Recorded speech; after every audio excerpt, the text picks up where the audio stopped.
with people that I've met, absolute strangers that are going through hardship. I believe in vulnerability. The word authenticity gets thrown around so much. I was raised with a Jewish mother who would just feed me. What's it like being a Los Angelino Jewish Mormon? Welcome, ladies and gentlemen, back to Ward Radio on FM 98.1. I am in studio with Richard Radstone, who is the host of a cool podcast called Sidewalk Ghosts, available wherever fine podcasts are sold. And we just got done talking about the origin of this daily blog that you did that ultimately got featured on WordPress as like one of the top 10 daily blogs to follow years ago. And you were just walking around Los Angeles talking to any Tom, Dick, and Harry that would listen. And you've come up with just the most incredible blog and incredible stories here. I feel like I could listen to you for ages. The thing I like about your podcast is it's so interesting. It's kind of like Sunday school. I said this in the earlier segment. It's kind of like Sunday school mixed with like This American Life and good music, right? My question about this whole thing is like, talk the spirituality of this. Like, it's as much a social journey as it is kind of a spiritual one. How has this like changed you? How is this like, it's like a Sunday school lesson, listening to every one of these episodes. Do you intend that? Or is it just something that comes naturally? Like, what are some of the biggest lessons you've learned in this process? Intentional is, it feels a little start with unintentional. Yeah, those are more fun. No, it's good. It sounds like a little self-aggrandizing, but no, in that though, we need to own who we are. We're all spiritual beings. You know, I'm grateful to be a member of the Church of JesusChrist of Latter-day Saints. Oh, you're one of those, bro. I'm grateful. No, yeah, I'm one of those. No, let me finish. I'm grateful to have been born Jewish, and I'm grateful for every stupid thing I've done in my life, because we all do. But inside that, we're all spiritual beings. So no matter what we believe and where we exist, I think a majority of us have a belief system or faith in something beyond ourselves. I mean, even if we're atheistic and we're hungry for more money in our bank account, we have belief in a monetary system or something, you know. But spirituality, that's the first part of it, is we have to release that to the world around us, going, you know what, we all have the right to believe and worship as we believe. And as we believe in our belief system, what are we going to do to contribute? And what are we going to do to honor whatever that spiritual positioning is in our lives? You know, in this church, I mean, in Judaism, it was mitzvah. That just sounds cool. Mitzvah's cool. It's like doing good works. You know, we talk about compassion and service, and now we talk about being ministers. You know, but what's a minister? Is it to 3 people in the ward? Is it to our congregation? My belief is no. If we're going to live in the spiritual plane, what are we doing as ministers to the world around us? And that gets pretty heady. And that's where we have to let go and listen to a higher power and do the best we can to listen to the spirit of ourselves and listen to the spirit of everyone around us. Because that's where the spiritual unity happens in this existence. And I've felt it. I've had so many experiences that were spiritual with people that I've met, absolute strangers that are going through hardship. Some we talked about spiritual things, but there is a connection beyond who we are and a bridge. And again, as I said earlier, it's this superpower that the more we exercise it, our spirituality grows, and we start to see a sort of unity of spirituality that happens with other people. So I really have a strong belief that we're all spiritual beings. Some of us are more gregarious about it. Some of us try so hard that we lose our spiritual side. Some of us are frightened of it, but it's there. It's real, and it's in all of us. So I got a question for you about real. I'm going to ask you about this pause shirt in a second, but When the word spirituality is referenced, I have two sides of me, like Dr. Jekyll and Mr. Hyde, that just come out. There's a cynical side that thinks this is garbage. Put in the work. People that say work smarter, not harder, are usually just lazy, or they got something for free from somebody that had a surplus and they didn't deserve it, and now they're trying to take credit for it. So there's the cynical side and there's the hopeful side. There's also the side that says, like, no, I really believe this and I've seen how it's worked in my life. How much of like the concept of like manifesting and the concept that the way you think is the way your reality is actually crafted into by your thoughts, how much of that do you think is true? That is a great question, and I have a story on that. And spirituality, by the way, it's not an injection, it's not an infusion, it's a state of being. So I was talking about that rough period of time where I was carrying the 40 pounds of backpack. Okay, yeah. Okay, during a financial time that was really difficult. And this is the only time I've done this in my life to this level, and it was just a byproduct of what happened. I don't have the bravery to fully do it now, although I'm getting closer back into it, especially now doing the podcast and all this stuff, is I'm letting go and letting it just exist because it is, and it's coming from a spiritual place, and having faith that my higher power is going to carry me, like when I did this first journey. And remember, this is financial hardship. I've got the bill collector knocking at the door. I'm looking at my daughter going, how am I going to feed you? And I don't want you to feel the insecurity of the situation. We're collecting pennies and nickels underneath the car front seat to go get ice cream at Thrifty at 35 cents a scoop to have normalcy. I mean, still do that, but it's not 35 cents a scoop. Yeah, I know. Okay. And there's a plug for Thrifty. But anyway, so I let go of this project. My family called it 365ing. You going 365ing today? 365 strangers in 365 days.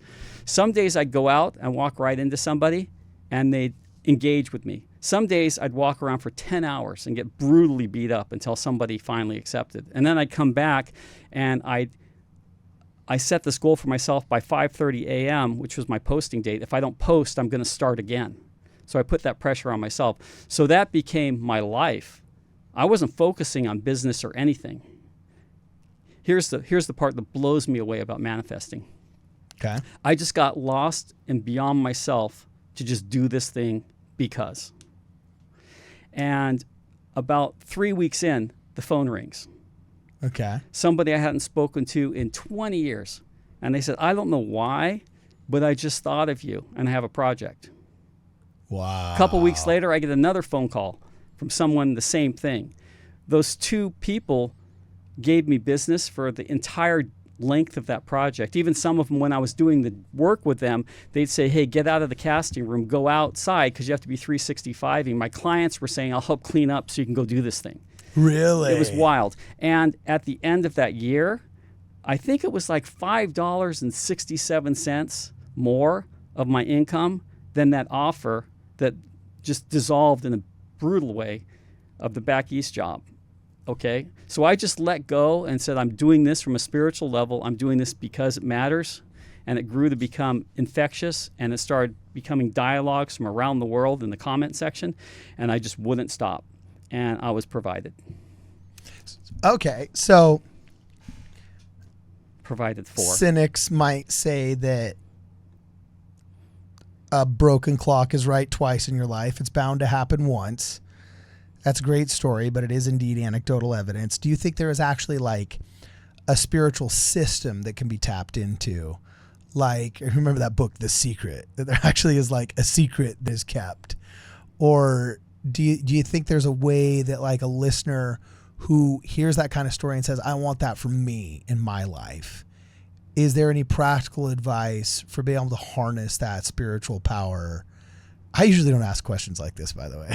Deep. You're getting deep. But is there like anything you learned in contacting 365 people in 365 days that augmented your belief in manifesting, if you want to call it that? Do you think, okay, this thing that I learned, I can teach to others, and it is X. Is there an X, and what is it? That's my hope. That's why I share these stories.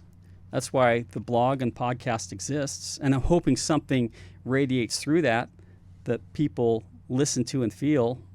That's why I do Speakers Bureau, and people come up to me afterwards and they say things that blow my mind. What's Speakers Bureau? Oh, I call it Speakers Bureau, but it's a speaking tour. I go out and I do speaking engagements. Okay, cool. Speaking gigs. Yeah, that share the whole experience. Do you wear the awkward blazer over a collared shirt and no tie, and then jeans, and just like loafers, and be the thought leader for the minute that looks exactly like every other thought leader? I wear overalls and a straw hat and no shoes. I don't know if you've ever seen it, but you have to watch this YouTube video. I'm going to see if anybody's watching on YouTube right now or listening on the radio. Yeah. I'm going to see if I can find this one on the fly. You might hear me typing in the background. Yeah. But on YouTube, there's this funny comedy that this guy did on I Am a Thought Leader. Uh-huh. And he literally recreated every TED Talk intro, second line. Yeah, here it is. This guy right here. This is so good. Thought leader on CBC radio. We got to listen to this guy for just 1 second. All right. On stage, walk on stage, walk on stage. Walk on stage. I am a thought leader. You know that I'm a thought leader because I'm wearing a blazer, I have glasses, and I've just done this with my hands. Oh, dude, so true. So true. We're going to pause this for copyright for 1 second and get right back in it. One more, just one more. I'll now walk over to my laptop. By doing so, I'm demonstrating to you that as a thought leader, I understand technology and that there will be slides. Because everybody knows that a presentation seems more legitimate than it actually is if there are slides. Yeah. The first slide says thought leader on it. So was that you, bro? Was that you in the blazer and the loafers and I am a thought leader?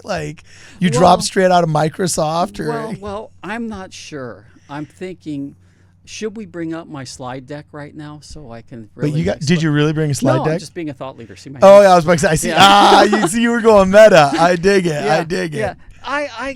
Gosh, I don't know. I'm a storyteller. Yeah. So I believe in vulnerability. The word authenticity gets thrown around so much, and I think we use it as a tag word. I was talking to somebody about this just last week. We were talking about the presentation and stuff, and I don't know. I mean, I don't profess to be a speaker. I don't profess to be a writer or a podcaster or any of this stuff. It just happens. It's just something that I do and I throw out there, based on honoring the people I meet and based on honoring the spiritual feelings I get and the messages I feel inclined to share. I tell myself, at the end of the day, I just want to be able to put my head down on the pillow, take my last breath, and say, you know what? I did the best I could with the stuff you gave me, and I honored my fellow human. So I don't know. I have a problem with saying I'm a thought leader, the whole idea of thought leader. But what do we share? So when I go up, I share pieces of my life, my vulnerabilities, and things I've been through. Not as a martyr. It's almost scary to do. I feel inclined to be responsible to say, hey, you know what? I'm not a thought leader. I'm imperfect. Here's stuff I've been through. Let's relate, because now tell me stuff you've been through. And now I share all those stories that other people have shared with me. And I don't know if it's about thought leadership. It's about vulnerability and recognition of one another. So that's what I do, and that's what I share. At the end of presentations, for a while I'd get bummed out because I'd go, oh, where's the applause? Everyone's supposed to go, oh, yeah, life-changing. Yeah, you're a thought leader, bro. But what happens at the end of it, people are out there, they're thinking. And then afterwards they come up and we start sharing these experiences. So thoughts happen, connections happen, but they're beyond me. I'm just this ambassador who's just tenacious and can't stop doing it. Yeah. All right. So then I got a question for you. What's it like being a Los Angelino Jewish Mormon? That's pretty cool. My joke is, I was raised saying, I'm going to get beat up for this one. I don't know. All right, buckle up. Brace for impact. No, it's just such a simple little statement, and I know some are going to get upset with me for it. Okay. I was raised with a Jewish mother who would just feed me food, and then sometimes viewing the world with, "Oh, hey, how could you have done this to me?" World, okay, mixed with now I've been baptized and Christ is in my life. Christ is in my life, and I go, "Oh man, I did it to myself again. Now I have to repent." So I'm always conflicted. It's either how could you have done this to me, and man, I did it to myself. So how is it being raised a Jewish guy? Constantly in conflict. Really? No, I mean, that's just a joke, over-exaggeration. But the serious side of it, it goes to progression. I mean, all of us are coming from somewhere. And if we're going to look at, and I'm not a great scriptorian or historian, but if you're just going to track the Bible in the evolution of the Bible, from Old Testament to New Testament to Book of Mormon, if you want to go there, it's all progressing. So I haven't changed anything. I've just continued to learn and evolve. So that's my life from being convert. I don't know. It's a progression. All right, in cool. Life and spirituality for me. I dig it. Well, I'm grateful you showed up with a shirt. For those of you that are listening on the radio, it's a gray T-shirt, and I commend you. You didn't go cheap. It's a Gildan heavyweight. It's printed on a Gildan heavyweight, my man. And it says pause here in a cool Helvetica kind of Arial font that has the U superimposed upon what looks like an iPhone. And so this kind of slogan-esque. And in the vein of our humorous concept of being a thought leader, you got your own slogan here. What's pause mean? It says pause on your shirt. What does the pause mean? I'll let you know. Every time you say thought leader, I have to sit on my hands because I feel like I have to do this. Yeah, dude, for real. Pause started, and there's an iPhone icon in there because the belief is technology is a tool, but not a destination. Especially now because there's so much false news and so much reactionary stuff out there, let alone throw AI in, and you don't even know what's going on anymore. I like how you just euphemized Donald Trump's phrase of fake news. Okay. With there's a lot of false news out there. You just found a way to take off the edge, bro. Yeah, no intention on that. I'm not going to play politics here. No intention. So it's a tool, not a destination, which I still do believe, but I have to be careful too because I embrace technology. I use it all as a distribution channel for what I do. Yeah. So there's a new iteration coming that doesn't have the phone on it, although soon there'll be a store on the website that anyone can get a nice Gildan with either. Yeah, rock on. Good job, bro. With either the phone or not, but there's a new iteration coming out that just has the pause. And it goes back to everything we're saying. You know what? Great. We're having a good time. We're agreeing. Good. Even in that pause for a second to take in that of somebody else. But then what about when it's not going so well? What about when you want to poke that person in the eye? What about when you're hearing things that make your stomach turn or upset you? Back to the side of saying, it's not attacking me. It's not physically taking away my rights, privileges, or dignity. Okay, especially in this world right now because there's so many things to be polarized on. And I'm not saying don't stand up for who you are. All I'm saying is, hey, pause for just a second and realize that the way you respond in this moment is going to have a tremendous ripple effect on whoever you're interacting with. Either charge them up or de-escalate. All those that are viewing, either charge them up or de-escalate, or even in yourself to have that perspective that brings peace and spirituality and awareness of who you are and what you stand for. So pause. Sometimes you have to walk away. Sometimes you have to take the slap on the cheek, the 7 times 7, and go, you know what? I can't agree with that, but they have the right to do the same in their lives, and I'm going to do everything I can to live by my virtue and my values and do actions in accordance to that. But just pause in that moment, because that de-escalation, I was just thinking about this. It's amazing what happens when we take off our charge to overreact and to overdefend. And sometimes when we hear the things like the guy who was swearing at me, who ended up having a great conversation with me that we completely disagreed with each other. But we walked away with respect for the other person's camp. So can we do that in life? That's what Pause is all about. Yeah, you're a cool interview, man. It's kind of like the LA Community College script writing professor mixed with a little bit of Joe Rogan and some Eckhart Tolle in there. You know, I'm feeling some Eckhart Tolle vibes right there. Before we go on a commercial break, I'm curious, is there anybody you can credit with kind of helping you formulate this philosophy?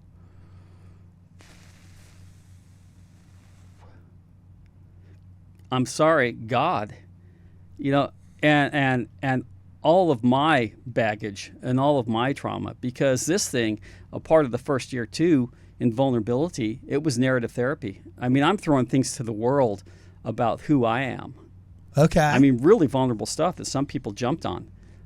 So it's beyond me. And secondary, I just have to credit everybody who's had enough trust or vulnerability to allow a little piece of them into me, and vice versa. I mean, that there's power in that. There's power in what we align on. And I've had some amazing conversations with people I don't want to hang out with. There's power in that. So it's kind of this universal spiritual credit. All right, cool. Well, check this out, guys. You can listen to his podcast, Sidewalk Ghosts, for free on Apple Podcasts. I'm putting it up on the screen for any of you guys that are watching on YouTube. For those that are listening on the radio, you can visit Apple Podcasts, Stitcher, Google Play, anywhere where fine podcasts are sold, and just check out Sidewalk Ghosts. It seems like you got a book coming out. You got some other projects happening. This is super cool stuff. It's a very easy listening podcast. I found it very enjoyable to listen to. The music keeps going on and on and on. It's kind of soothing, actually. You know, I feel like it's not quite Bob Ross boring and soothing, but, you know, one step above. I was going to say elevator music, but that kind of is a pejorative term now, so I'm not even going to try. Sufficeth to say that it is way cool. I really enjoy it. You guys, check it out. Where can people find you if they've been, you know, kind of spiritually moved by this conversation, and maybe they want to follow more your blogs, your contact? What's the best way that people can follow you, man? I'd say simply go to the website, sidewalkghosts.com. There's links to everything there. Even if you want to be on the show, this is how I find all the guests. Everybody I talk to, I hand them cards. You know, people in checkout stands, whoever I talk to, I go, you know what? If you'd like to be on the show, just reach out through the website, and we'll see what we can do to get you on the show, because it's about people as they are. We're not celebrating celebrity. We're not looking for the darkest experiences, although that comes up in it.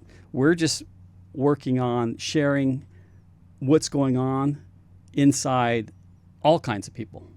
So Awesome. Step forward. Here's an open invitation. Come be on the show.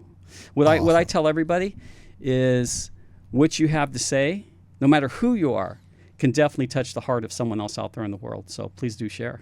All right. I'm digging. Okay. Unfortunately, we're going to have to take a break here. Got a hard out coming out, but you guys have been listening to Ward Radio on FM 98.1. We've been interviewing Richard Radstone here from Sidewalk Ghosts. You can check him out on sidewalkghost.com. If you're a member at wardradio.com or our YouTube channel, we're going to stick around and talk after this commercial break for another couple of minutes. If you're a member of our YouTube channel, please check out those extra minutes. They're going to be posted there. And as always, for this and more, please make sure you guys check us out at wardradio.com.